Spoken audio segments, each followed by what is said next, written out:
Hola mga karumi, Room 14 here and welcome to my 1-minute vlog.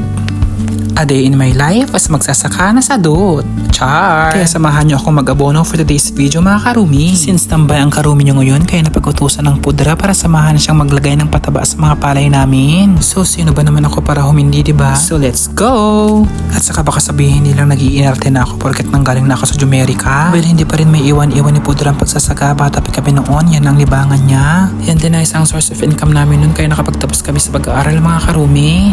Mahirap din ang buhay ng pagsasaka mga karumi. Pag di ka sinuwerte, wala kang kikitain. Ikot pawis ang puhunan, tas pagsapit ng anihan, babaratin lamang ang presyo nito. Kaya sana pahalaga natin ang bawat butil nito mga karumi. Shoutout sa mga kaparehong magsasaka dyan. Naway i-bless ni Lord ang ating mga pananim para maibsan man lang ang hirap at mabawi ang gastos na puhunan natin.